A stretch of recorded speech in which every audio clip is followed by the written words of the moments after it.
Hey, Verge here, Peter here. Where's Roslyn? Roslyn here. We found a nice little shady spot underneath an alligator juniper tree where we are here in Star Valley, Arizona, where I'm working at a stables, and we just got done with work. And today what I wanted to share with you is I'm watching a big vulture circle over us overhead. Wow, do you guys hear that? His tail is actually hitting my hat. It is a big hat. Oh, and speaking of vultures, maybe that's what he's trying to tell me. I want to show you guys the feathers I have on my hat. And Peter wants me to show you too. So, this is actually a vulture feather. It's huge. You can't see how big my hat is necessarily, but that feather is really big. I have a vulture feather, a blue heron feather, and a raven feather, among other small feathers that I found all around. And so those are all feathers that were found either here or on the wild way home. The vulture I found dead on the side of the road. The blue heron, a dear friend of mine in New Mexico, found dead, the whole blue heron. And then the raven feather, there's a raven nest down in the lower barn here. And actually the raven feather was given to me by the same friend and coworker, Gary, who inspired this video today. So thank you, Gary. This is a poem that Gary gave to me last night, and I want to read it to you guys. It's called God's Hotel.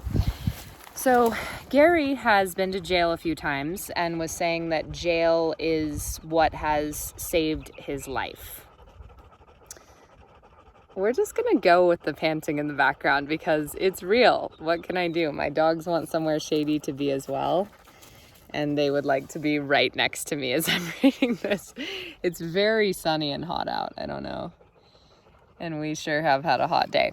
So last night we were talking about how sending someone to jail, my other friend Anthony had told a story about how his sister had been a manager at a department store and had ended up sending someone to jail for theft. And this person later found her. Peter has finally laid down. This person later found her at church, actually, and told her how she had saved his life by intervening in that way and sending him to jail. Now, let's have a quick social justice standpoint. I was a sociology major in college, and the recidivism rate in the United States, which is the rate of people who get out of jail or prison, that then go back to prison, at least when I was in college 10 years ago, the recidivism rate was nearly 90%. So jail is not always a help for everyone, but I wanted to, on a sociology point, I wanted to make that point. But I also want to read you guys this poem because Gary shared it with me last night and it touched me deeply. There's quite a rhythm to that panting, isn't there? Rhythm is something I'm trying to learn about.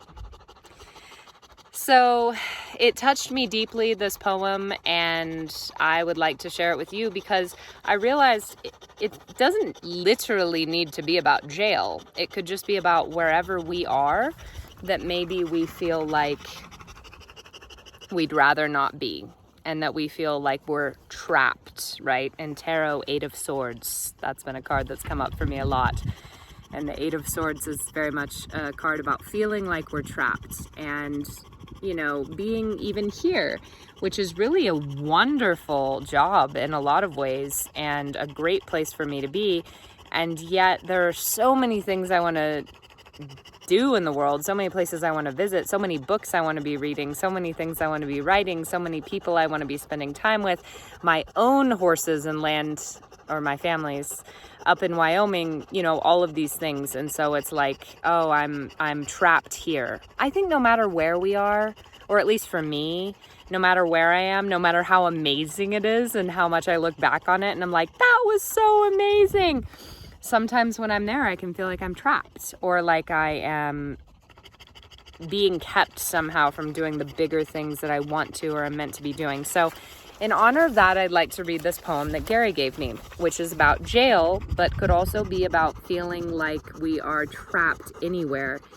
and coming back to that remembrance that maybe we've been brought there for a reason by a higher power. So, this poem is called God's Hotel, and actually a friend of Gary's from jail wrote this. Okay. I checked you in again last night, my dear child, because it hurt me so bad to see you out there running wild. All tired and worn out is how you look to me. I put a mirror in front of you, but you couldn't even see that you've been dwelling alone among the lost walking dead and confusion in your head. I know jail's not the place that you wanted to be, but it's my hotel, a place where I can work upon thee. You see, you weren't arrested, you were rescued from yourself. I had to bring you back here, put your life on a shelf, give you some rest, some new friends, and some time, encourage you and love you, and let you know you are mine. So don't be mule-led by the bit. Give heed to my warning, and I'll help you to quit. This could be the last time you'll have to come to this place. Just listen, I'm your father. See the tears on my face. I'll wash from your soul all the shame of the streets, help you conquer addictions, all your pains and defeat. All your pains I'll defeat. Just give me your hand, we will conquer the cold. I'll free you from the demons who have been stalking your soul. So rest in this hotel I've prepared for your stay, but know you'll come often till I've taught you my ways. Learn now my lessons, and your soul will be free from the shackles that Satan tried to place on thee. You see, you were in prison long before you came to this place. You just couldn't see how much life you did waste. Come closer, I will help you, set you free from your sins. In my hotel of true beginnings, your new life can begin.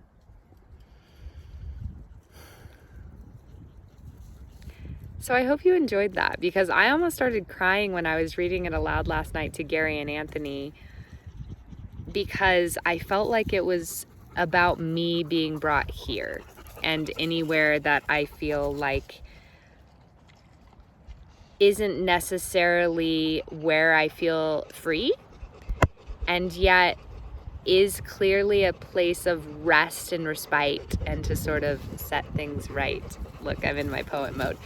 So I hope that you took some hope from that as I did, as far as, you know what? There's a larger plan, and wherever we find ourselves, we have been brought there to recover in one way or another. I believe that on a relative scale. And maybe sometimes the places that seem the very worst and most entrapping on the outside are the ones that can help us the most on the inside. I don't know. I have never spent significant time in jail. However, I have spent the night in jail before. Yeah. When I was 27, I got a DUI. Let that be known. Yep, and I spent the night in jail. And I ended up doing probation for it, and it got taken off my record. But that did happen, y'all. Yeah, it was a perfect storm of a night. Not a normal occurrence for me, but it definitely did feel like that same kind of thing, as far as energies maybe running way too rampant and being reeled in. And honestly, one night in jail for me was enough to be terrified to ever come to that kind of place with the social justice system again. Also, it was in my hometown and was incredibly humbling and humiliating. So that's all for now. Yeah, let it be known that, yeah, maybe the place that we feel like is the devil's pit is more like God's hotel, depending on how we look at it. All right, love from Rosalind May, Peter Ray, and me, and we will talk to you soon.